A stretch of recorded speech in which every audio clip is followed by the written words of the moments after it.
Orlando Pirates ithi ayizukuwukwaya umdlalo wobuhlobo phakathi kwayo neqela lakwa-Sirayeli iMaccabi Tel Aviv nangona kukho amakhwelo okuba ingaqhubeli phambili nalomdlalo. Amabhakaniya akwinkampu yawo yokulungiselela isizini ezayo kwelase Spain sithetha nje nezakuqukunjelwa ngomhla 21 apha kuJulayi, kwaye kulindeleke ukuba adlale neli qela lakwa-Sirayeli ngolwesine umhla we-13.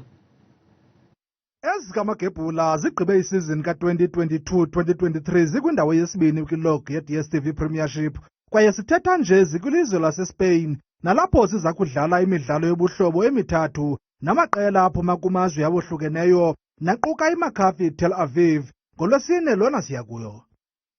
Le midlalo yobuhlobo yinxalenye yemidlalo yokulungiselela isizini ezayo.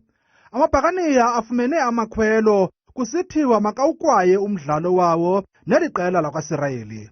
Umbutho i-The Boycott, Divestment Sanctions Coalition, i-BDS ngamafutshane, nozinze kwelasePalestina ubongoze iqela lePirates ukuba lingawudlali lo mdlalo ngenxa yezityholo zokunyhashwa kwamalungelo oluntu kwelasePalestina ngamaSirayeli. Ukanti i-Orlando Pirates kwelayo icala ikhuphe ingxelo nalapho idandalazise khona izizathu zokuqhubeka kwayo nalomdlalo.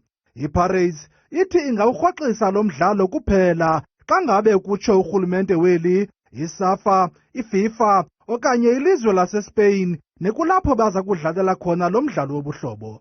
Kule ngxelo iPirates ihambisa ithi yona iliqela elixhaswa ngumntu wonke kwaye ayikhethanga bala lamntu okanye ubuzwe.